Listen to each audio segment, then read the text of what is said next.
Case discuss करने वाली हूँ बेसिकली मैं आपके साथ। हमारे पास ऐसे बहुत सारे केस आते हैं बट ये कुछ हटके था। मैं इस केस के थ्रू आप लोगों के अंदर थोड़ा सा अवेयरनेस जगाना चाहती हूँ, आप लोगों को थोड़ा नॉलेज देना चाहती हूँ कि आप कभी भी अपनी फैमिली में, अपने घर में या अपने नियर डियर वंस के पास ऐसा कुछ देखो तो आप इस चीज़ को हमेशा ध्यान में रखो। मेरे पास, एज आप लोग जानते हैं, I am a psychologist as well. मेरे पास एक केस आया था कुछ साल पहले। केस था साइकोलॉजी से रिलेटेड कि जो वो पर्सन है, जो वो क्लाइंट है मेरा, वो मेंटल प्रॉब्लम से बहुत ज़्यादा जा रहा था, ऐसा उसका पेरेंट्स का कहना था। लड़का ज़्यादा एज का नहीं था, he is around 16-17 year old, और उसके पेरेंट्स का कहना था कि ये पहले बहुत समझदार, बहुत इंटेलिजेंट, बहुत सौम्य हुआ करता था। They actually belongs to good and wealthy family, ठीक है। उनके उनके उसमें ये थोड़ा कॉन्सेप्ट अजीब सा था कि सडनली उसके बेटे को क्या हुआ क्या नहीं हुआ, वो एकदम से इवनली बिहेव करने लगा। इवनली मतलब बहुत ज़्यादा रूड, बहुत ज़्यादा डार्क, बहुत ज़्यादा एग्रेसिवली, जहाँ पर उन लोगों का कहना था कि बच्चा बहुत सॉफ्ट था। पहले उनके पेरेंट्स को लगा कि माइट भी बच्चे के साथ स्कूल में कोई बुलिंग हुई है या स्कूल में कुछ हुआ है या फिर किसी दोस्त वोस्त के साथ ऐसा कोई भी बातचीत हो गई है, किसी ने हर्ट कर दिया है। इवन कि उन्होंने गैस करा कि माइट भी देयर इज़ अ गर्ल, कोई गर्लफ्रेंड का प्रॉब्लम हो, that is why he becomes like. उसको मेरे पास लाया गया। पहले मेरे से फ़ोन पे अपॉइंटमेंट ली गई। मैंने बोला ठीक है आप ले आइए, हम एक बार फेस टू फेस बात करते हैं। जब वो बच्चा आया मेरे पास तो मुझे पहले ही फेस लुकिंग में, पहले ही स्टेप में मुझे एकदम से फील हुआ कि देयर इज़ समथिंग डिफरेंट। अब उसमें मुझे लगा कि ये साइकोलॉजिकल इशू नहीं है, बट मुझे पता था उसके पेरेंट्स इस बात को मानेंगे नहीं, बट मैं इस चीज़ को समझ गई थी। फिर मैंने बच्चे को ना कॉन्फ़िगर करके मैंने उसके पेरेंट्स से पूछा कि आप मुझे बताइए इसमें क्या क्या चेंजेस आए, कैसे कैसे आए। उन्होंने बताया कि कुछ टाइम पहले बच्चा स्कूल वालों के साथ पिकनिक पे गया था। पिकनिक पे वो लोग कुछ कैंपिंग वगैरह में गए थे और वहाँ पे शायद कोई ऐसी, वहाँ से आने के बाद शायद ये बहुत धीरे धीरे ये चेंज होने लगा।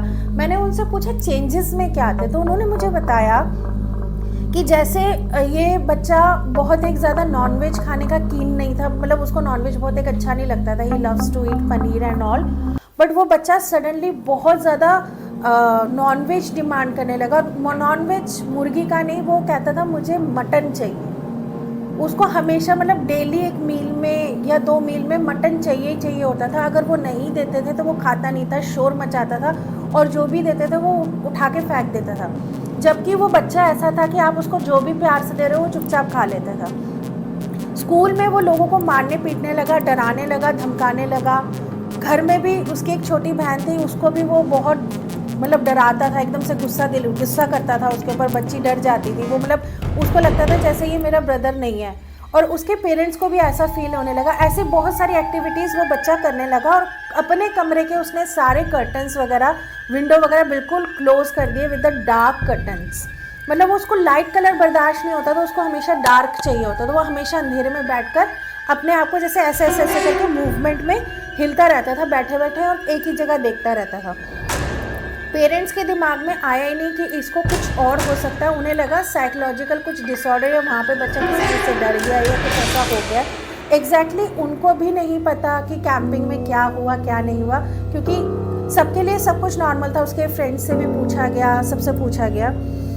तो मैंने उनके पेरेंट्स को एक्सप्लेन करने की कोशिश करी कि this is not a psychological problem, ये एक स्पिरिट पोजीशन का प्रॉब्लम है, और ये बहुत डेंजरस है। अभी ज़्यादा टाइम नहीं हुआ है, हम इसको क्योर कर सकते हैं।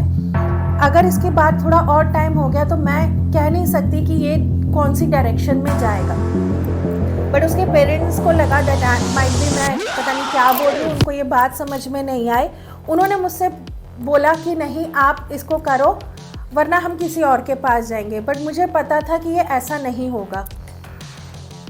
फिर उसके पेरेंट्स को लगा शायद मेरे से नहीं हो पाएगा, इसलिए मैं कोई बहाना मार रही हूँ। उसके पेरेंट्स फिर कई लोगों के पास, उन्होंने कई साइकोलॉजिस्ट के पास विजिट करा, कई मेडिसिन चलाई, बट बच्चे के ऊपर ना नींद की गोली असर करती थी ना कुछ होता था, और दिन प्रतिदिन वो वर्स्ट होता जा रहा था। उसने नहाना बंद कर दिया था, वो डार्क कलर के कपड़े पहनता था, उसको गंदे कपड़े अच्छे लगते थे, वो गंदे कपड़ों में रहना पसंद करता था। तो इस तरीके से जब उसकी एक्टिविटीज़ क्रॉनिक बढ़ गई तो शायद उनकी फैमिली में किसी ने सजेस्ट करा कि ये कुछ और है, आपको ऐसे ऐसे किसी जगह पे कंसल्ट करना चाहिए। फिर उनको मेरी बात याद आई और फिर अचानक से उन्होंने मुझे दोबारा कॉल करा, दोबारा कांटेक्ट करा, फिर हमने बातचीत करी। फिर मैं उस स्पिरिट के साथ हमने कनेक्ट करा, हमने बातचीत करी। बातचीत में हमें ये पता चला कि जहाँ कैंपिंग हो रही थी ये एनर्जी वहाँ पर कहीं स्टक थी, और इस बच्चे ने वहाँ पे यूरिन कर दिया था, टॉयलेट कर दिया था, और वहाँ से ये चीज़ उसके साथ कनेक्ट होकर आ गई। और वो जो एनर्जी थी वो ऐसी थी कि वो नॉनवेज वगैरह बहुत पसंद करती थी और उसको वही चाहिए होता था।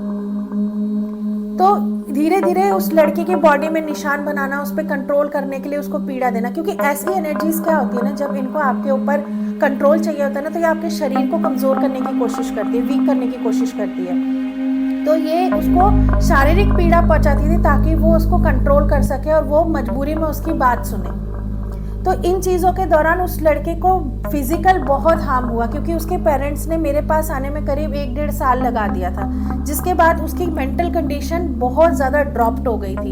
इवन वो बच्चा स्कूल तक नहीं जाता था, क्योंकि स्कूल में उसका बिहेवियर इतना खतरनाक हो गया था कि स्कूल वाले भी मना करते थे उसको कंसीडर करने के लिए। उसके बाद हमने एक्सोर्सिज्म करा, करीब 1 महीने की हीलिंग, 1 महीने की जद्दोजहद के बाद हम उसको काफी हद तक उस जोन से बाहर ला पाए।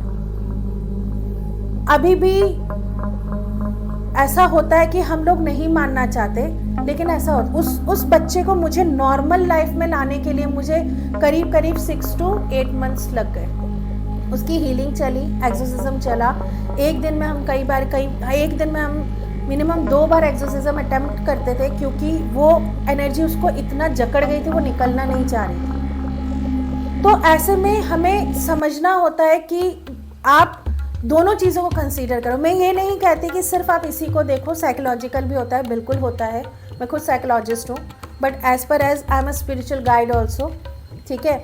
तो मैं दोनों को लेकर चलती हूँ। तो साइकोलॉजिकल भी हो सकता है और स्पिरिचुअल भी हो सकता है, स्पिरिट का भी हो सकता है। तो हमें दोनों चीज़ें कंसीडर करनी चाहिए। इन चीज़ों का वैल्यू, इन चीज़ों के होने के सिम्टम्स क्या होते हैं, धीरे धीरे आपके घर में डार्क चीज़ों का टर्न हो जाना। किसी पर्टिकुलर पर्सन को पोजीशन हुई है तो उसका एकदम से चेंज हो जाना, उसका डार्क हो जाना, उसका वियर्ड हो जाना, उसका एग्रेसिव हो जाना, उसका जो टोटल व्यक्तित्व है, यानी कि टोटल वो जो पर्सनालिटी है वो दूसरी पर्सनालिटी में बदल जाना।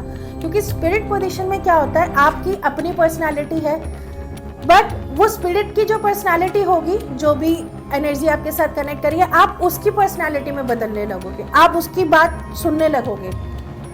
वो आपको इतना मजबूर कर देगा कि आपको उसकी बात सुननी ही पड़ेगी। ऐसे में हमें ये चीज़ों का ऑब्जर्वेशन रखना चाहिए कि क्या ऐसे कोई ड्रास्टिक चेंजेस हो रहे हैं, क्या कुछ ऐसा हो रहा है कि नहीं हो रहा है। अगर आपको हमारा ये जो केस है ये समझ में आया हो, आपको लगा हो कि इसमें आपको अवेयरनेस मिल रही है, तो प्लीज़ हमें कमेंट्स करिए। आपकी कोई क्वेश्चन हो, कोई क्वेरीज हो, तो आप हमें कमेंट करिए।